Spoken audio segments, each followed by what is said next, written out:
Au début du XVIIe siècle, l'Europe bouillonnait d'idées, de conflits et de découvertes.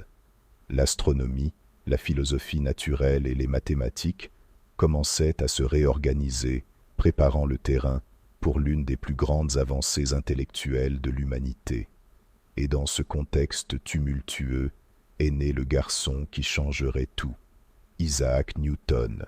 Isaac Newton est né prématurément le 4 janvier 1643 à Woolsthorpe, un village rural d'Angleterre. Il était si petit que beaucoup pensaient qu'il mourrait.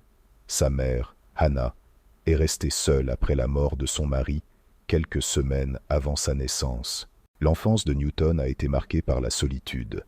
Lorsqu'il n'avait que 3 ans, sa mère s'est remariée et l'a laissé aux soins de ses grands-parents. Cette séparation profonde a façonné le caractère introspectif du jeune Isaac, qui cherchait refuge dans des objets, des mécanismes et de longues heures d'observation. Encore enfant, il construisait des moulins à vent miniatures, des horloges à gouttes d'eau et des lanternes ingénieuses. Pendant que d'autres enfants couraient dans les champs, Newton cherchait à comprendre comment le monde fonctionnait. À l'école à Grantham, Newton n'était pas populaire. Il subissait du harcèlement et, après une bagarre avec un garçon plus fort, quelque chose s'est réveillé en lui, un désir féroce de dépassement intellectuel. Il s'est mis à étudier de manière compulsive. Il a rapidement dépassé tous ses camarades. En 1661, il entra au Trinity College de l'université de Cambridge. Là, il trouva un environnement dynamique, rempli de débats sur l'astronomie, la philosophie naturelle et les mathématiques. Mais Cambridge enseignait encore beaucoup de la pensée médiévale. Newton voulait plus. Il s'est plongé dans les travaux de Galilée, Descartes, Kepler et d'autres géants de la pensée scientifique. Il a tout absorbé avec une intensité presque obsessionnelle. Chaque ouvrage lu était une porte ouverte vers une autre question. En 1665, la peste bubonique a frappé l'Angleterre. Cambridge a fermé. Newton, alors âgé de 22 ans, est retourné à Woolsthorpe, et c'est durant ces 2 années d'isolement qu'il a vécu la période la plus productive de l'histoire de la science. Depuis le moment où il a commencé à formuler le calcul, la théorie de la lumière et des couleurs, ainsi que les principes fondamentaux de la gravitation, il est évident que l'histoire de la pomme est très romancée, mais quelque chose de similaire s'est produit. Newton a observé une pomme tomber et s'est demandé pourquoi tous les objets tombent toujours vers le sol. La question l'a conduit à un raisonnement extraordinaire. Si la pomme tombe sous l'effet de la gravité, la Lune reste-t-elle également en orbite par la même force? Naissait l'idée centrale de la gravitation universelle. La même force qui attire la pomme vers le sol maintient les corps célestes sur leur trajectoire. Newton a également réalisé des expériences avec la lumière.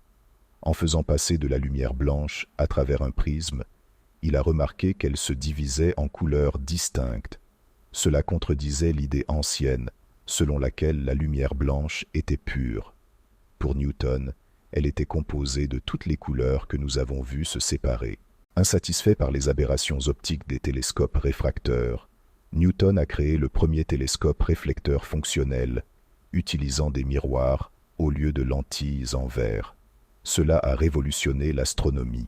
De retour à Cambridge après la fin de la peste, Newton n'était plus seulement un étudiant. C'était un génie complètement formé, avec des idées qui surpassaient tout ce que connaissait le monde académique. En 1669, il devint professeur lucasien de mathématiques, l'un des postes les plus prestigieux de l'université. Mais la reconnaissance officielle a tardé. Pendant des années, Newton a travaillé silencieusement sur ses découvertes. Il évitait de publier ses études, par peur de critiques et de débats animés. L'un des plus grands conflits est survenu avec Robert Hooke, membre influent de la Royal Society. Hooke croyait avoir contribué à la théorie de la gravitation, ce qui a créé une tension intense entre eux. Newton était sensible aux critiques, et cette dispute les a éloignés. Le grand incendie de Londres, qui a dévasté la ville en 1666, a relancé les débats sur l'architecture, la physique et la reconstruction. Mais Newton restait concentré sur ses mathématiques et ses lois.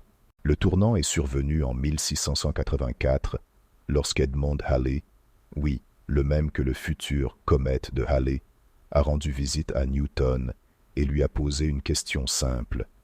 Quelle forme aurait l'orbite d'une planète attirée par le Soleil, par une force inversement proportionnelle au carré de la distance? Newton a répondu que l'orbite serait une ellipse. Halley était perplexe.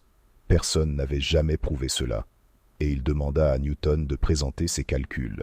C'est ainsi que naquit l'œuvre monumentale, Philosophiae Naturalis Principia Mathematica, publiée en 1687. Halley a financé l'impression. Newton a révolutionné complètement la pensée scientifique. Nos Principia, il a formulé les 3 lois du mouvement. Première, un corps reste au repos ou en mouvement rectiligne uniforme, à moins qu'une force extérieure n'agisse sur lui. Deuxième, la force est égale à la masse multipliée par l'accélération. Troisième, pour toute action, il existe une réaction égale et opposée. La gravitation universelle expliquait non seulement la chute des objets sur la Terre, mais aussi le mouvement des planètes, des lunes, des marées et même la forme de la Terre. L'impact a été dévastateur. La science ne serait plus jamais la même. Newton avait offert une structure mathématique pour comprendre le cosmos. Dès qu'il est devenu mature, Newton a occupé des postes importants. En 1696, il est devenu gardien de la monnaie, puis son directeur. Il a combattu les faussaires avec fermeté et a réorganisé le système monétaire anglais. Ses rapports étaient précis, et sa méthode pour détecter la fraude était imbattable. Newton a transformé le poste administratif en une mission scientifique. En 1703, il est devenu président de la Royal Society. Il a occupé ce poste jusqu'à sa mort. Aux yeux du public, Newton était le plus grand scientifique vivant. Mais sa vie n'a pas été exempte de disputes. La plus amère a été avec Gottfried Leibniz, au sujet de qui aurait inventé le calcul. Aujourd'hui, nous savons que tous deux ont développé le calcul indépendamment. Mais à l'époque, la querelle est devenue un conflit national. Newton, influent et fier, a utilisé sa position pour défendre sa priorité. Malgré sa rationalité extrême, Newton s'est également plongé dans des domaines considérés comme mystiques, tels que l'alchimie et les interprétations bibliques. Il a étudié obsessionnellement la nature de la matière, cherchant une explication cachée. Votre travail sur la lumière et les couleurs a ouvert la voie à l'optique moderne. Ces théories ont influencé des générations de physiciens. Au cours de ses dernières années de vie, Newton était une figure respectée. Il vivait confortablement, admiré dans toute l'Europe. Il a travaillé jusqu'à la fin.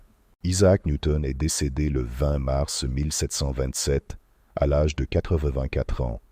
Un exploit remarquable pour l'époque. Il a été enterré à l'abbaye de Westminster, un honneur réservé aux rois, poètes et héros nationaux. Sur sa tombe ont été gravés des mots qui résonnent encore aujourd'hui. La nature et les lois de la nature étaient de cacher dans la nuit. Dieu dit que Newton existe, et la lumière fut. Et ainsi, à partir d'un petit village anglais, est né l'homme qui a révélé au monde le langage de la nature. Newton nous a montré que l'univers n'est pas le chaos, mais une organisation mathématiquement structurée. Son héritage reste vivant dans chaque satellite lancé, dans chaque équation étudiée, dans chaque question scientifique répondue. L'histoire d'Isaac Newton n'est pas seulement celle d'un génie, c'est la preuve que la curiosité humaine peut traverser les siècles et illuminer les ombres de l'inconnu. Si cette vidéo t'a apporté réflexion, de nouveaux apprentissages ou de l'inspiration, laisse un like, abonne-toi à la chaîne pour plus de découvertes. Merci de regarder et à la prochaine.